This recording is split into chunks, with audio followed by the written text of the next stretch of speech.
Hey food friends, welcome to my channel.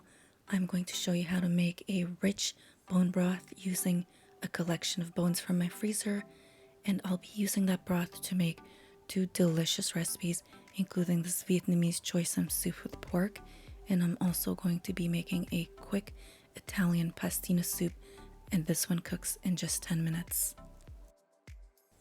I call this bone collector broth because it's literally just using a collection of bone that I have.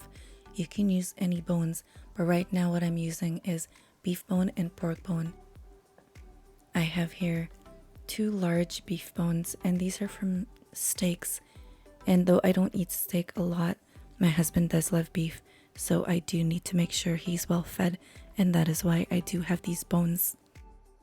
I also have two raw pork chop bones and one cooked one, and all these bones have been pre-seasoned, so that'll also add really great flavor. I have a 4-liter deep skillet on high, and I'm going to place my bones in it. I also had a few bits of scrap meat that I'm also adding to the stock, and I'm going to fill this with water until it's almost full to the rim. And while it might seem these bones are raw and cooked and mixed together, it's all going to boil for a long time together, which will make it completely safe to consume. I had some raw onions in the fridge leftover from dinner last night, and I'm just adding some end bits of some green onions and about 1 tablespoon of sea salt. I'm keeping this recipe fairly simple because I'm just using what I have in my home right now. Once this comes to a boil, reduce the heat to just below medium-high, cover with a vented lid, and let boil for half an hour. I'm adding 1 cube of chicken bouillon cube because it just makes it taste better, and just let it melt away into your stock. You don't have to do this if you don't want to, but I love that little extra salty kick from it. Give it a little taste, and it's already tasting good after half an hour. You can see some chunks of meat in there as well getting cooked. Let's prep our ingredients for the Vietnamese soup. This here is known as choy sam or yu choy, but in the Vietnamese cuisine it's choy sam, and this package was only $2.10. I'm also going to be using some green onions that I have in my fridge. Choy sam is part of the mustard family, and it has such an amazing flavor. The stems are hollow inside, which makes it great for soup. This one looks like a Halloween face. Remove the tips of your stems, and you can do this by laying it flat on a cutting board and doing it, as it's safer that way, but I'm just used to doing it this way. I did add the tips to my broth to add extra flavor, and also because this is a no-waste cooking channel. So this is about 45 minutes in. The source of the meat for my choy sam soup is going to be the meat off of the pork chop bones. I'll be able to clean these bones completely and get as much meat as possible. I washed and cut my choy sam, and the stems I cut into 1-inch length, and then the leaves I cut into nice bite-sized pieces. After an hour of my stock cooking, I remove the bones, and I just remove as much meat as I can. I'll be eating the beef meat, but I'll be saving the pork for the choy sam soup because it is a traditional ingredient. If you don't eat pork, you can surely use chicken. I ended up with just about half a cup of this meat.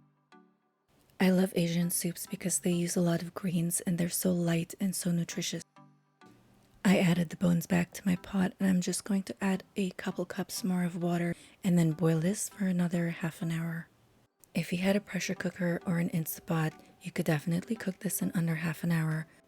I have a very tiny kitchen, so I rarely use any sort of appliances. The broth is done. Make sure to turn off the heat, let it cool for a bit, and then we're going to strain it. I use a ladle to get some of it out before dumping the whole amount of liquid, just so it wasn't overflowing or spilling anywhere.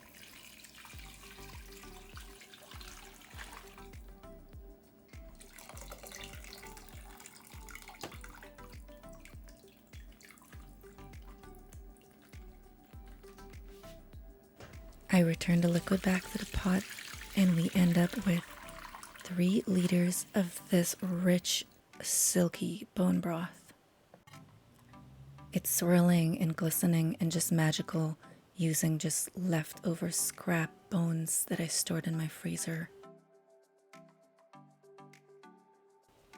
I'm going to store 2 liters of this broth in a large container and keep 1 liter for my Vietnamese Choy soup. If you do plan on freezing broth, make sure to leave a few inches of space in your bowl.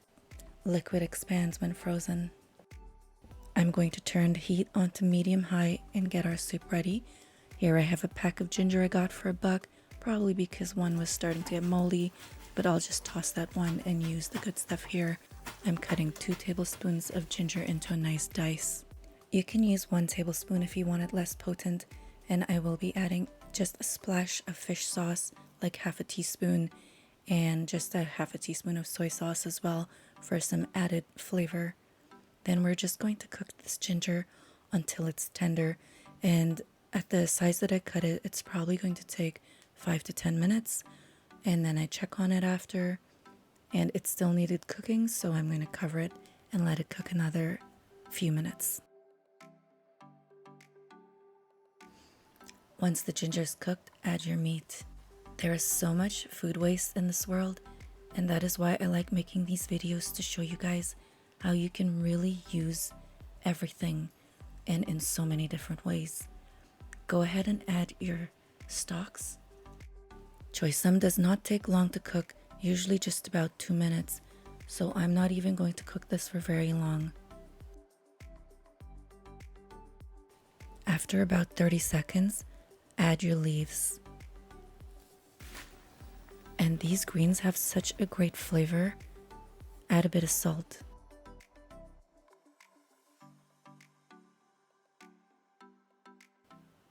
Add a generous amount of black pepper.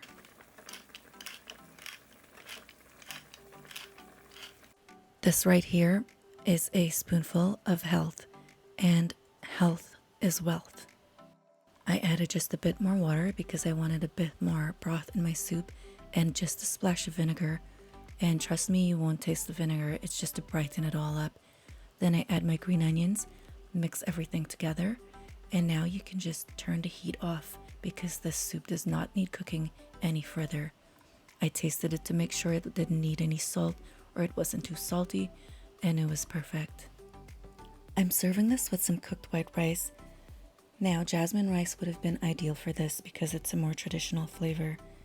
This steaming bowl right here is a light meal in itself with meat and vitamins from the produce, and the rice has the carbs and some protein. It tastes like an old auntie made this. Such traditional flavors, so simple with such cheap ingredients and so nourishing. I absolutely love this dish, and I know some chili crisps is just going to make it so much better. For my Italian pastina soup, I just used half a cup of pastina, and that is these little star-shaped pasta. I boiled it with 1 liter of broth, added a bit of Italian seasoning and a bit of grated Parmesan, and cooked it for 10 minutes. This is one of the easiest soups to make. Give these recipes a try and go feed yourself. Thanks for watching.